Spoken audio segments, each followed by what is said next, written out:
Shalom Bapak Ibu, saudara-saudara yang terkasih dalam Tuhan kita Yesus Kristus, selamat pagi. Kembali dalam perenungan Rutu Pentakosta hari yang ke-26. Saudara-saudara, kita bersama-sama pada hari ini akan merenungkan dari Matius pasal 5 ayat 17 sampai dengan 20. Saudara-saudara yang terkasih dalam Tuhan, firman Tuhan berkata begini, jika kehidupan keagamanmu tidak lebih benar daripada hidup keagamaan ahli-ahli Taurat dan orang-orang Farisi, sesungguhnya kamu tidak akan masuk ke dalam kerajaan surga. Saudara mungkin pernah mendengar kalimat yang berkata begini, don't judge a book by its cover. Jangan kemudian saudara kita menilai sebuah buku hanya dari covernya, dari tampilan luarnya saja. Sesungguhnya saudara-saudara isi buku jauh lebih penting dari covernya. Walaupun saudara saya tidak mengatakan bahwa cover itu tidak penting saudara. Tetapi yang terpenting adalah berbicara tentang isinya. Nah saudara, tetapi banyak orang kadang saudara melihat covernya itu jauh lebih penting daripada isinya. Saudara-saudara, inilah yang kemudian Tuhan kritik dalam khotbah di bukit. Tuhan memperbaiki ajaran yang selama ini saudara-saudara diajarkan oleh ahli Taurat, orang-orang Farisi kepada orang-orang Yahudi. Saudara, mereka mementingkan suatu penampilan yang di luar daripada sesuatu yang ada di dalam.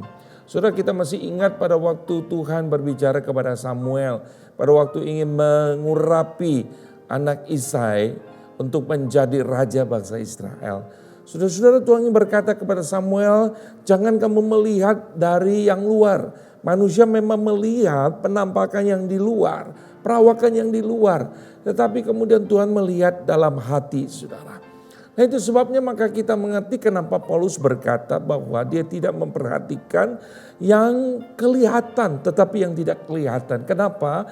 Karena yang kelihatan itu sementara yang tidak kelihatan itu yang kekal saudara. Saudara, ini tidak berarti bahwa yang kelihatan itu tidak penting. Tetapi saudara, kalau kita menaruh atau kita menukar sesuatu yang terpenting dengan sesuatu saudara-saudara yang tidak penting saudara-saudara atau hanya penting saja saudara, maka kita kehilangan sebenarnya arti yang sesungguhnya atau nilai yang sesungguhnya dalam hidup kita. Nah saudara-saudaraku yang terkasih dalam Tuhan, Tuhan Yesus ketika mengkritik ahli-ahli Taurat saudara, Tuhan ini mengatakan kalau kita melihat dalam Matius pasal 23, Tuhan mengatakan bahwa murid-muridnya silakan mengikuti ajaran dari ahli Taurat, orang Farisi. Tetapi jangan mengikuti apa yang mereka lakukan. Artinya apa yang mereka ajarkan. Yang mereka ajarkan itu betul. Tetapi apa yang mereka lakukan itu tidak saudara. Di sini berarti Tuhan sedang berbicara dua hal saudara. Satu, truth, kebenaran yang menyangkut aletheia. Yang kedua, kebenaran yang disebut dengan righteousness saudara. Yang disebut dengan dikaiosune. Nah saudara-saudara yang terkasih dalam Tuhan, maka ketika dalam khotbah di bukit, Yesus berkata begini, jika kehidupan keagamaanmu atau hidup keagamaanmu tidak lebih benar daripada hidup keagamaan ahli-ahli Taurat dan orang-orang Farisi, sesungguhnya kamu tidak akan masuk ke dalam kerajaan surga.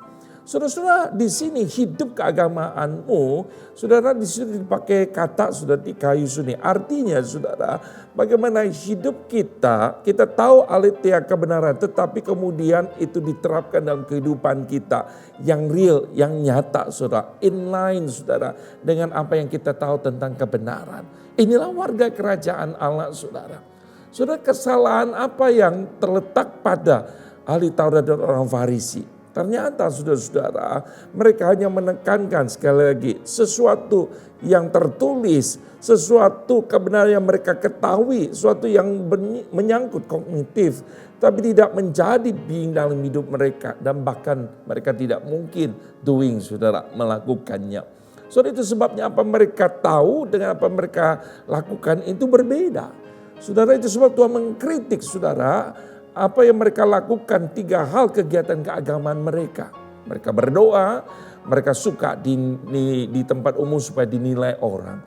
Mereka berpuasa, mereka tunjukkan betapa saliknya dalam kerohanian mereka. Ketika mereka memberikan sedekah, mereka mau diketahui oleh orang. Itu sebabnya maka Tuhan berkata bahwa ketika engkau berdoa, masuk dalam ruangmu, dalam kamarmu.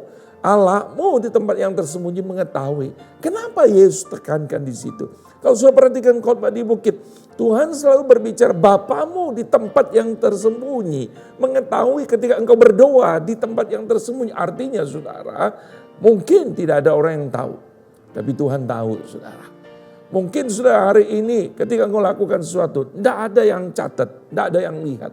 Tapi Tuhan mencatat dan Tuhan tidak pernah salah mencatat. Apapun yang kau lakukan, Tuhan lihat saudara. Sekalipun manusia tidak melihat ataupun manusia tidak mau melihat, manusia mungkin pura-pura melupakannya, tapi Tuhan ingat saudara. Itu sebabnya saudara, kita jangan pernah kecewa ketika kita lakukan untuk Tuhan. Saudara, hari ini saya berdoa untuk saudara dalam waktu singkat dalam perenungan hari ini. Biar sungguh-sungguh saudara sebagai warga kerajaan Allah, kita tahu sekali lagi hidup kita mau yang nilai itu Tuhan, bukan manusia. Kita melakukannya untuk Tuhan, bukan melakukannya untuk manusia. Kiranya Tuhan memberkati kita sekalian. Amin.